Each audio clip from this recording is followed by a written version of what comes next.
So your offer has been accepted. So now it's time to fulfill the conditions. In this video, I will walk you step by step on what happens after an offer has been accepted. Right after this.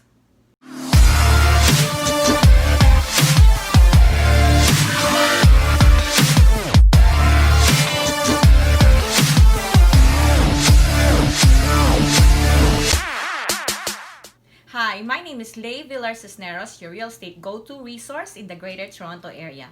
And I post real estate related contents every week to help families like yours in their journey of buying, selling, or financing a home.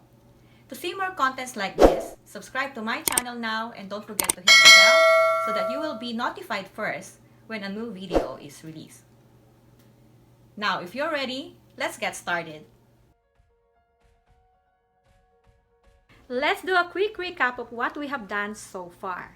In series number 1, we did assess your credit and finances. So in that video, you've learned how to do some budgeting, how to set aside money for your down payment, for your deposit, and for emergencies and closing costs.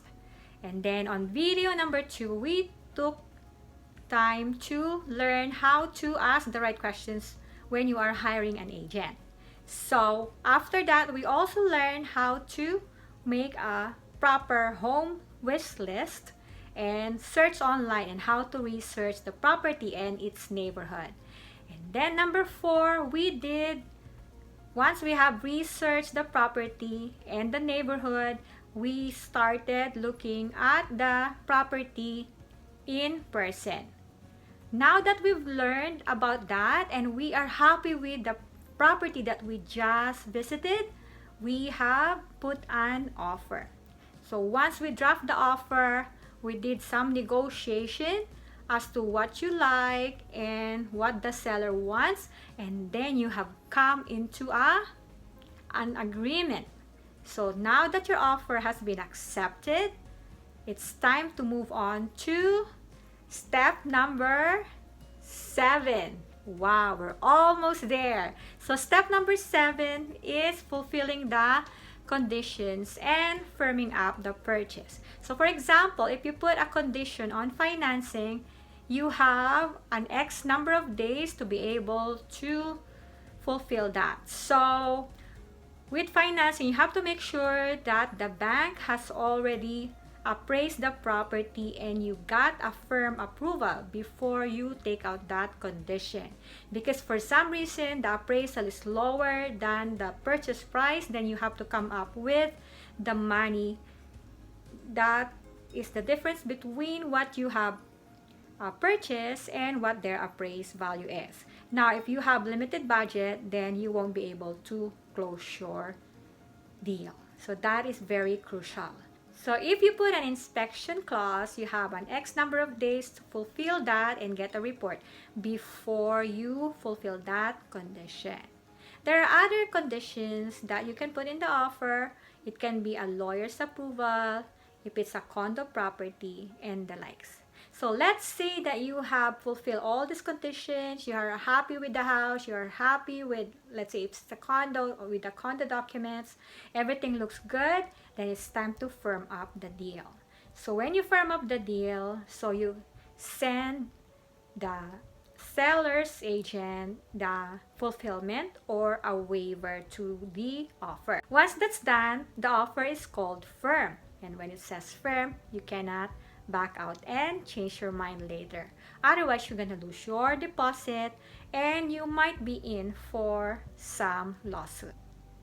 Step number 8. Now that you have finalized your offer with the seller and you have come up with a firm deal, it's time to complete your mortgage. So now if you haven't sent in all your documents, this is the time to do so. So in order to have a smooth transaction, make sure that you have all your documents ready in at least 3 weeks before your closing. So for example, if you used an RRSP to buy your home, so make sure that you have signed in those forms, send it to the bank, and you have transferred the money that you need for your down payment.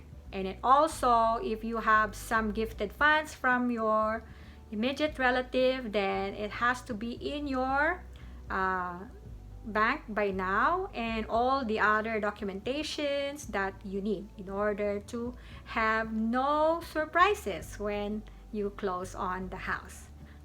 Now that you have signed your mortgage commitment, it's time for you to, step number 9, prepare for closing. So this is the time that you contact your lawyer.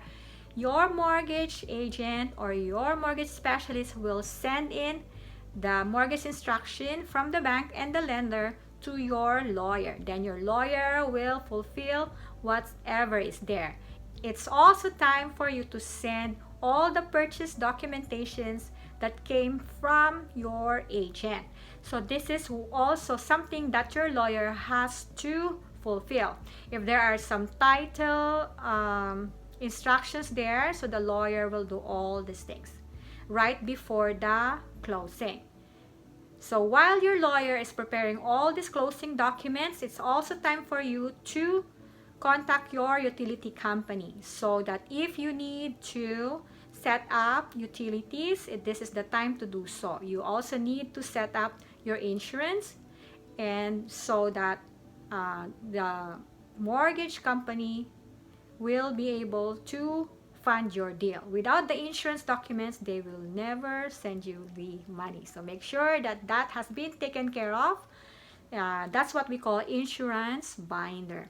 So that is a binder that if something happens to the house, from the closing to whenever you're there, the first priority is for them to send, if there's some damages, then they will send the money to the insurance. So now it's time for you to take care of all your documents. So write down all your credit cards, your CRA account, everything that has a mail. Make sure that you write them down, and so that as soon as you close on the property, that you change the address. So it's time for you to contact your moving company.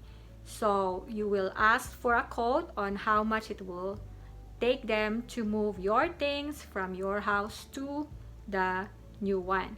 Now there are also services that they offer if you wanted it, like they can pack everything for you. Or if you don't have that much of a budget, then you can pack them all yourself. So make sure that you sort your items according to the room, so it would be easier for you when they move in your things to the property. Now that you've done all these things and you're so excited, make sure that when you schedule the appliances or other furnitures to be delivered to your house, that you don't do it on the closing day, because you won't get your keys right in the morning. So we don't know what time would that be. It can be 11, it can be 2 o'clock, it can be 5 o'clock, right? So make sure, take note of this, that you would put it at least a day after, so that it's okay for you to sleep without the bed or whatever for a day, but at least you make sure that you won't pay extra for your movers, because that's kind of a lot of money to spend and waste, right? Now that you have done all this hard work, it's now step number 10, and that is closing the sale. So your sale or your purchase is closed when the lawyer called you and gives you the key. Now it's time to celebrate. If you have done all those steps that we just talked about, the 10 steps on how to buy a house, I can guarantee you that you will have a smooth home buying. Now that you know all the things that you needed to know on how to buy a house in 10 steps, have you watched my other video regarding the down payment assistance? Check it right now and let's go watch it together. My name is Villar-Cisneros with Right at Home Realty on how to buy a house in 10 steps. Thank you so much for watching, and I'll see you in the next one. Bye for now. Don't forget to share.